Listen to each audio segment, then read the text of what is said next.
Welcome to the Loving Truth Podcast, where it's all about finding clarity, confidence, and peace in the face of marriage challenges. And now your host, relationship expert, and certified master life coach, Sharon Pope. Hello, loves. This is Sharon Pope, and this is The Loving Truth. Today we're talking about the ways in which we talk ourselves out of things, or the ways in which we talk our partners out of doing things that would make our relationships better. So there's a phrase that I learned, probably 8 or 10 years ago from my business coach at the time. Her name's Angela Loria, and she called it a return to fine. Now, she was using it in the context of business and business coaching, but I'm going to use it in the context of the struggles inside of our marriage. Here's what I mean.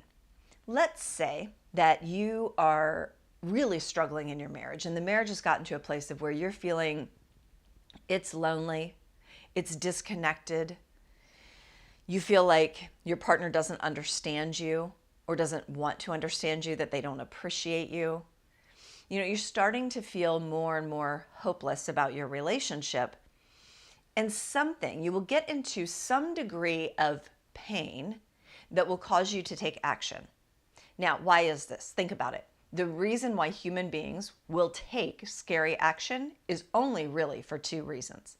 Either they have great pain or they have great desire, right? Very few of us will just wake up on a random Tuesday and go, you know what? I want to make my life better today. Or I want to make my marriage better today. It usually requires a motivator. And oftentimes, inside of a struggling marriage, that motivator to take action is pain.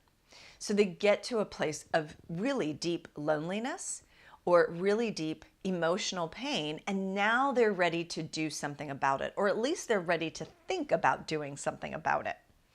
Now, you might start thinking about what you could do to see if you could improve the marriage. You might read a book, you might listen to a podcast, you might purchase a course or join a program that might help support you in that effort. But what you will find, and I'm sure all of us can find these situations in our own lives, is that we're really motivated at the beginning. And then we get into the work a little bit. Like we're in chapter 1 of the book. Or we're a week or 2 weeks into a new program. And that first week, we are really, really motivated to create change. And we feel like we've made a great decision. But then something will happen, such as the person who's the teacher will ask you to do something that will feel uncomfortable. Or the chapter that you're reading will give you some piece of information that you can understand intellectually, like a relationship tool that you should have been applying for the last 10 years, but you haven't been, and you really don't feel like doing it now, right? So there's going to be something that's going to come up that's going to make you uncomfortable. And when that discomfort occurs, what also naturally occurs is that the brainstem part of the brain, the amygdala, which is where fight or flight lives, is going to send you fearful messages that'll give you tons of reasons on why you should just stop now, right? Because that part of the brain, its entire job is just to keep you alive, just to keep you safe. So it doesn't want you doing anything uncomfortable. It doesn't want you doing anything that feels scary or doesn't feel like a guaranteed outcome. So you get into something a little bit, and then that fear shows up because the discomfort shows up. And then we do what's called a return to fine. We let our brains talk us into going back to the way it was, giving up on these efforts. I mean, it probably wasn't going to work anyway, right? He's not so bad. He's a good guy. It's not like he's beating me, right? These are the things that we tell ourselves that will then be a return to fine. We talk ourselves into, you know what? I just need to learn how to love him. I just need to learn how to make this work because it's way too disruptive if this marriage doesn't work. So I just need to learn how to make it work. I just need to suck it up, right? And that's what our brains will tell us. And then we let ourselves be talked out of making the relationship better so that it could actually have an opportunity of feeling good again. Now, we don't only do this within ourselves, we do it with each other as well. Because when someone is asking something of us, that feels uncomfortable. And human beings, we hate discomfort. We don't want to have anything to do with discomfort. So whether it's ourselves asking something new of us that brings along that discomfort, or someone else asking something of us that brings along that discomfort, the discomfort in and of itself will alert the brainstem, send a bunch of fearful messages because this is going to get scary. And we don't want to do that, right? We'd rather stay safe. That part of our brain, its entire job just is probably telling us all day, you know what? Get in your jammies. Just turn on the TV, grab a glass of wine, it'll all be fine. Just go back to the way that it was, right? Because that's not scary. That's not uncomfortable. But any type of growth or change in our lives is going to bring about some degree of discomfort. So nothing's gone wrong. But I want to share with you the story of a client of mine that I've been working with recently. And I sent her an email the other day and I was just like, I am so damn proud of you. Here's what was going on. So when we met, when we first started working together, she had a lot of fear, and that's not unusual, because she was really afraid that her marriage was going to end. Now, she has a big family. She has lots of kids. She has oriented her life around the family and taking care of the kids. She even said to me the other day, I was built for this. Being a mother and taking care of my children is the greatest joy of my life. It's what I've always wanted. It doesn't mean she doesn't have other dreams and other goals, but this was something that was very, very important to her, and she has created that for herself. So from the outside looking into her life, her beautiful family, her beautiful kids, her beautiful home, everything looks like it should be pretty picture perfect. The problem is she doesn't feel that way, and she hasn't felt that way in more than a decade. As it relates to her kids, things are great, but as it relates to her marriage, things are not great, and they haven't been great for a long time.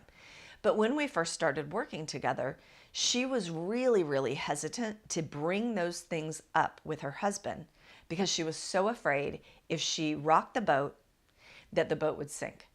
Right? If she made any waves at all, that it was all going to crumble, and then she didn't know what she would do. So she was operating from a place of fear, but wanting change. Now, what did she want? At the beginning, what she really wanted was for her husband to change. And probably if I asked her today, that would still be her wish and desire. It's just that she knows now that that doesn't work and that she doesn't have any control over that. She has influence over it, though, about whether or not he changes. So she started having these really difficult conversations with her husband. We would be on a coaching call together, and I would offer up like, hey, I think the next conversation you have with your husband, you should talk about this. And she would do it. Like, I don't know if you realize how unusual that is. Sometimes I will talk to my clients and I will coach them and give them an idea of what their next step is. And they're like, yeah, that sounds good. But then we get on a call a few days later and I'm like, tell me how that conversation went. And they're like, yeah, I didn't have it. Here's why. So she just, every time I would offer up an idea of, hey, here's another step of how you can continue this conversation to see, can the relationship evolve to a new place that can feel really good for you? And she just kept walking through that door and she kept having those difficult conversations. And I was so dang proud of her. Now, we had this conversation recently where I said to her, just from the sounds of everything that was transpiring inside their marriage, it wasn't like either of them were blissfully happy in their relationship, right? He was probably fine. And to be honest, a lot of people are fine with a perfectly fine relationship. The problem is that it wasn't fine for her. If it was fine, she probably could have just, let her brain talk her into, suck it up, buttercup. Like, this is fine. This is good enough. This is just how marriage is after 20 some years, right? So the next conversation that we had, I said, you know what? Here's what I would love to know. And I think you really do want to know the answer to this too, because we had done so much work around, why are you still in this relationship? It doesn't feel good to you. Why are you still here? It's really important to know that. And we had done a lot of work around that. I said, wouldn't it be interesting for you to bring this up with your husband and to understand, why is he still in it? Because it's not like he's blissfully happy in the relationship either. I think that's pretty apparent. They go out to dinner every Saturday night, and sometimes there are these long moments of silence where they have nothing to talk about. And he'll go, well, what else? Which means, like, you offer up something in the conversation, because I'm not going to give anything, but what else you got that we could talk about to break this silence, right? So they just had gotten really, really disconnected. So she brings up, why are you still in this relationship? They were out on a walk together. She had asked him to take a walk. And she said, you know what? I know why I'm still in this relationship. And I'm working through a lot of those things through the work that I'm doing with Sharon. He was very aware of the work that we were doing together. And she said, I'd really love to know, why are you still here? Because it doesn't seem like you're really, really happy either. And he said things like, well, you know, I made a vow, and that's a promise that I want to keep. And because of our children. And he had a couple other things, but those were the primary elements of it. Now, she also, in that conversation, shared her intentions with him. I told you that her husband was really familiar, that she had been working with me for the last few months. She said, I've decided that I'm not yet ready to give up on this relationship. I know that I haven't done everything that I can do to make the relationship feel really good again. And so I want to give myself that opportunity. I want to give our family that opportunity. And I want to give us as a couple that opportunity. And so I'm going to take the next year, and I'm going to make a determination for myself by the end of this year. Now, I'm going to come back to what that means, because a lot of people would say that, but what they're doing is they're kicking the can, and they're going to talk themselves into a return to fine. Now, in the context of this conversation, as they're out on this walk, she's bringing up a lot of uncomfortable things that he has to answer that he probably wasn't expecting on that particular walk, on that particular day. And he said, you know, it seems like you're just looking for a reason to leave. And she goes, no, let me be really, really clear with you. I am looking for reasons to stay. I really want to remain in this marriage. I just really want to feel good about it too. And he said to her, you know what? I think all this relationship stuff, it's just gotten to be too much. Why can't we just live our lives and be happy? That, my friends, that is the moment. That phrase, let's just live our lives and be happy. What he is essentially saying is, let's go back to doing things the way that we've always done it, so that I don't have to do anything uncomfortable. You'll stop asking me all these really difficult questions, and then we can just return to fine. Return to, for him, what was a perfectly fine relationship, and then he doesn't have to feel any of that discomfort. He doesn't have to create new habits. He doesn't have to show up to the relationship in a new way. See, most of us, we want the path of least resistance, which doesn't often require us to change our habits, or to challenge our thoughts, or to show up in a new way, or to give a little more when we've taken our foot off the gas for, 20 years. So he wanted to do a return to fine, because he's perfectly fine with their perfectly fine looking family. Now, nobody knows the background behind that. Nobody really knows what's going on inside his heart and mind, but there's something, because he has a pattern of numbing his life every single night.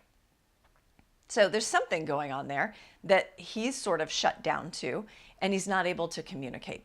But that's his lane, that's his business, okay? So here's the other thing that I want you to know. For her, it wasn't going to be a return to fine. She said to me, she goes, Sharon, and she said this to him too. She goes, on a 1 to 10 scale, let's call it the loneliness scale. On a 1 to 10 scale, I am a 10 out of 10 in the lonely department. So it wasn't a return to fine for her, it was a return to lonely. So inside of this year-long experiment, let's call it, she said, you know what? I'm going to give it this year, but I'm not going to return to fine. I'm not going to return to lonely. I'm taking that option off the table. I'm not going back to the way that it was. So we're either going to move forward and we're going to do it together, or we're going to move forward and we're going to do it separately. But I'm going to give it my very best effort during that time frame. Now, a lot of people would say, look, I'm going to give it a year and we'll see what happens. But what do they really mean? What they mean is, I'm going to sit back and wait, and I'm going to watch to see if my partner just magically changes, just wakes up on a Tuesday and wants to magically change how they show up inside the relationship, which never, ever happens. Never happens. That's just not human nature, right? And so then we know how this story ends. This is not what this client was talking about doing. What she said is, look, I'm going to take the rest of this year to figure this out. But in the meantime, I'm going to pay attention to what I can control, how I show up.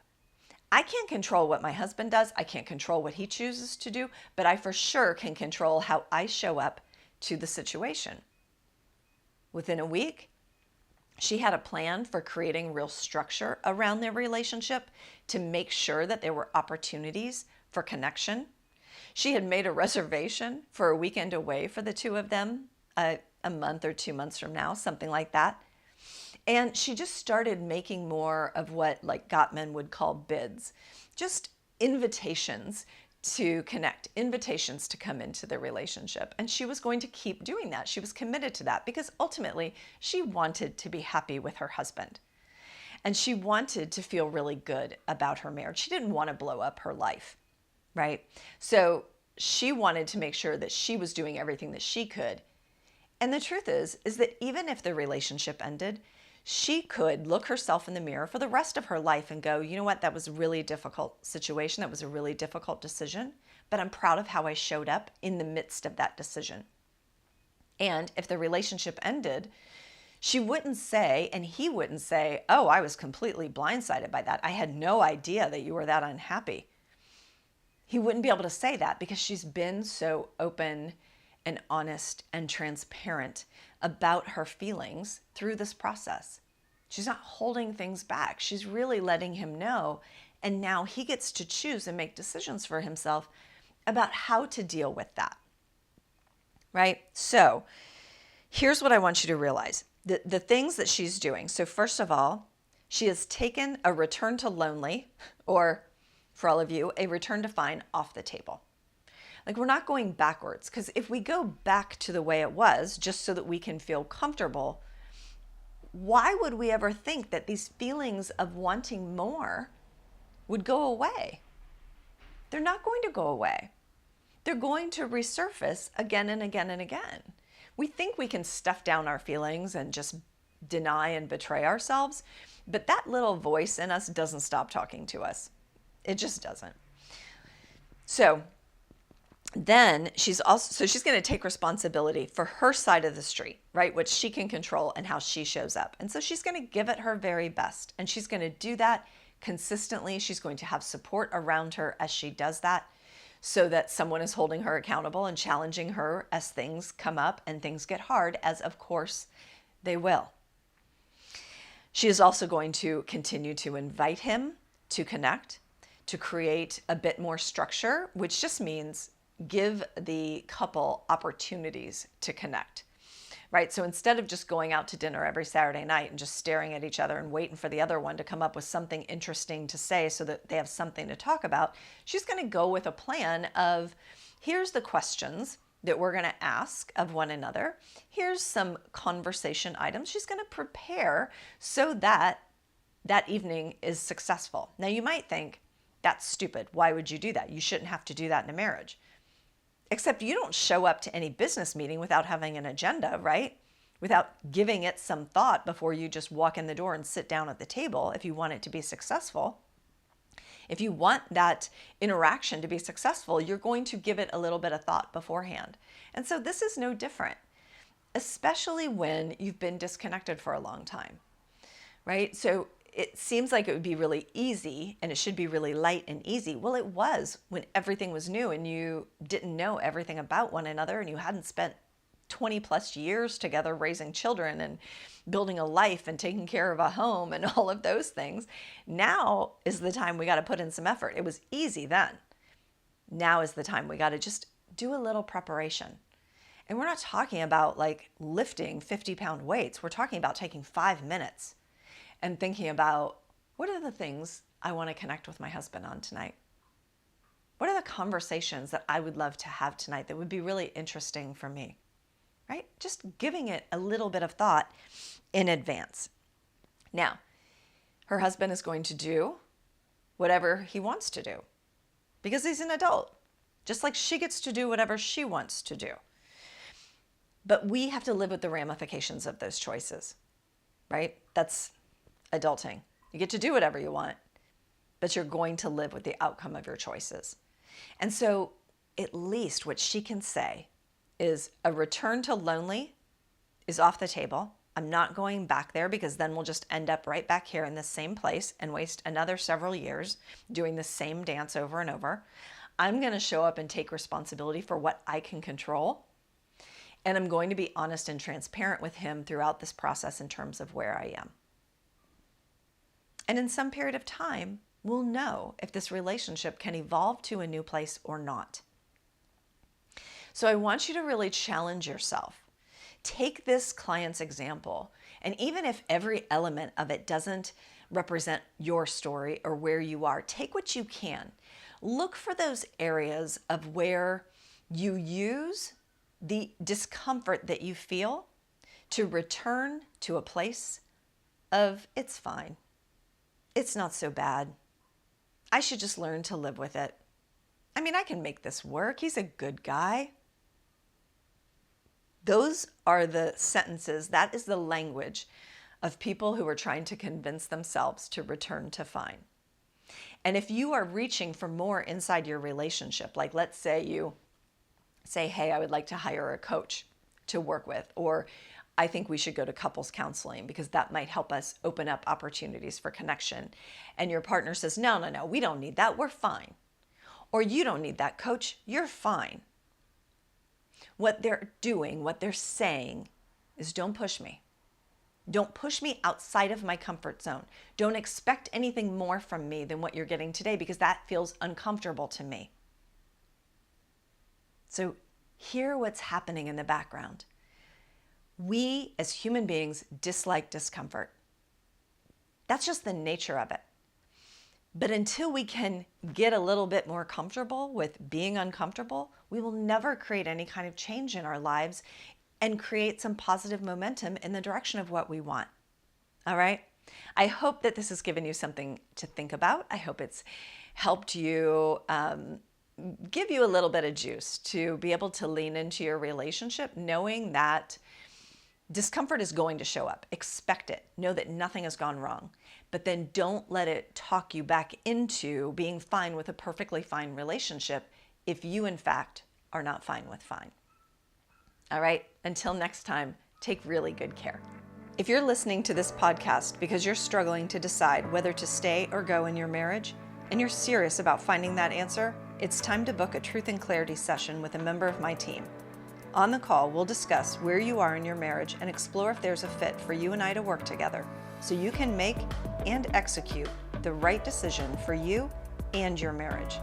Go to clarityformymarriage.com to fill out an application now. That's clarityformymarriage.com.